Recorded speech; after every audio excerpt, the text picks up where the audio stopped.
Welcome to Sandeep selection point. आज का हमारा टॉपिक है कार्य और समय। कार्य समय का एक ऐसा टॉपिक है जो परीक्षा में अक्सर एक नया क्वेश्चन जरूर आता है।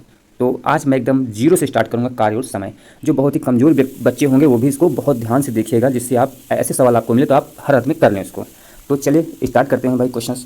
अब कार्य क्वेश्चन बताने से पहले आपको चीज़ मैं बताना चाहता हूँ कि कार्य क्षमता जो हमारी कार्य मानते हैं, कार्य ये क्षमता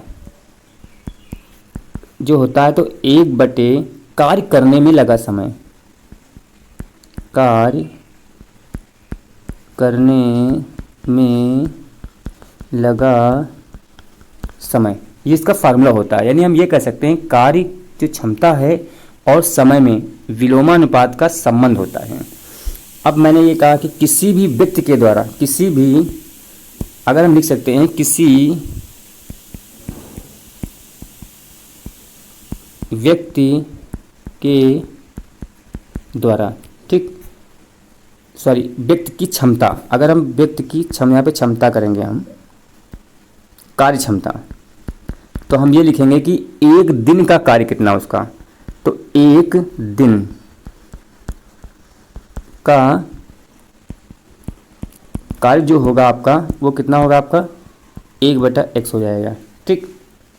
तब उसके द्वारा कार्य करने में लगा समय कितना होगा, तो हम यहाँ पे लिखेंगे उसके द्वारा कार्य को करने में लगा समय, वो होगा आपका x। ये चीज़ आप ध्यान रखिएगा, इसको आप नोट कर लीजिएगा।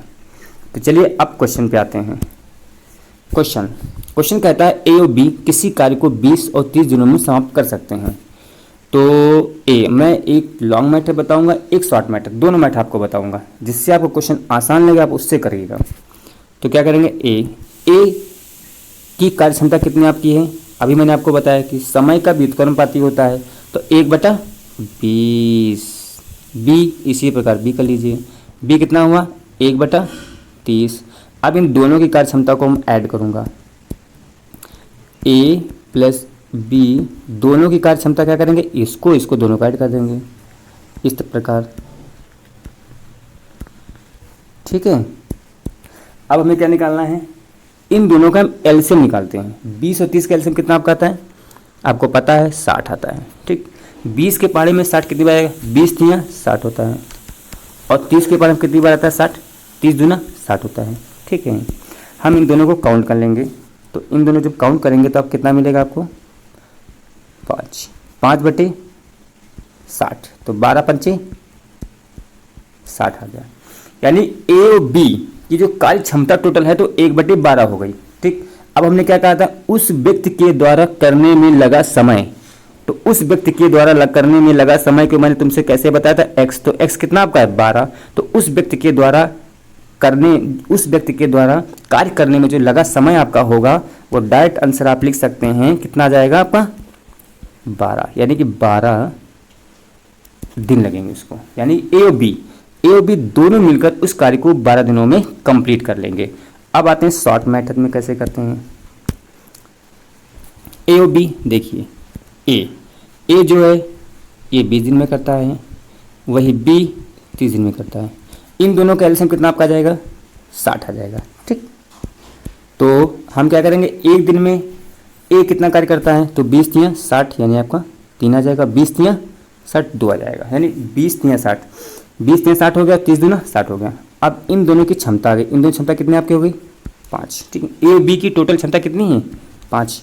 हमें क्या निकालना है, दोनों मिलकर कितना कार्य करते हैं, तो टोटल कार्य आपका कितना है 60। तो हम यहाँ पे ये लिखेंगे कि A plus B equal to total कार्य कितना आपका है 60, और ए और बी की क्षमता कितनी आपकी आई थी 5, यहाँ पे 5 लिखेंगे, तो 12×5 60, यानी कि 12। तो हम ये लिख देंगे दोनों मिलकर इस कार्य को 12 दिनों में कंप्लीट करेंगे, ये हो जाएगा, दोनों मिलकर कार्य करने में लगा समय, लगा समय कितना आपका हो गया 12। अगला प्रश्न, अगला प्रश्न आपका क्या कहता है? अगला प्रश्न है दूसरा टाइप का सवाल है, ठीक है। ए और बी किसी कार्य को 15 दिनों में समाप्त कर सकते हैं, ठीक है। ए और बी किसी कार्य को 15 दिनों में समाप्त कर सकते हैं। यदि अकेला ए इसे 20 दिनों में समाप्त करे तो अकेला इसे 20 दिन में समाप्त करता है तो बी, यहाँ पे बी है, सॉरी यहाँ पे बी लिखना भूल गए, तो अकेला बी इस कार्य को कितने दिनों में समाप्त कर लेगा? हमारा क्वेश्चन ये कहता है, ठीक है। आपको पता है कि ए प्लस बी, हम शॉर्ट मेथड से बताएंगे आपको। ए और बी की कार्य क्षमता कितनी आपकी दे रखी है, सॉरी ए और बी मिलकर कितना कार्य करते हैं 15 दिनों में, और ए अकेला कितने दिन में कार्य करता है 20 दिन में। कुछ नहीं करना है, आपको इसका एलसीएम लेना है। 15 और 20 का एलसीएम कितना आएगा 60 है, ठीक। अब हमें निकालना है ए की कार्य क्षमता कितनी होगी, 20 दिया 60 हो गई और 15 चक्कू 60 हो गया, ठीक। अब अगर हमें बी की कार्य क्षमता मिल जाए तो मैं ये बता सकता हूँ कि बी उस कार्य को अकेला कितने दिनों में समाप्त करेगा। तो कुछ नहीं, ए और बी की क्षमता कितनी 4 और ए की कितनी क्षमता है 3, और जब इसमें से लेस कर देंगे तो ए पूरा कर जाएगा, यहाँ से कट जाएगा आपका, तो कितना आपका बचेगा 1 बचेगा। यानी कि बी की जो कार्य क्षमता है वो हमारी कितनी आई है 1 आ गई है। तो अब हमें क्या निकालना है कि बी उस कार्य को कितने दिनों में पूरा करेगा। तो कुछ नहीं करना, आपको बी उस कार्य को कितने दिनों में कंप्लीट करेगा, तो बी इक्वल टू टोटल कार्य, टोटल कितना आपका है 60, तो आपको लिखेंगे 60 और बी द्वारा की गई क्षमता, यानी बी की क्षमता कितनी है, बी के द्वारा कितना एक दिन में कितना कार्य करता है वो 1 कार्य करता है, तब इसको आप डिवाइड कर देंगे तो आपका आंसर कितना आ जाएगा 60, यानी बी उस कार्य को अकेला 60 दिनों में कंप्लीट कर लेगा।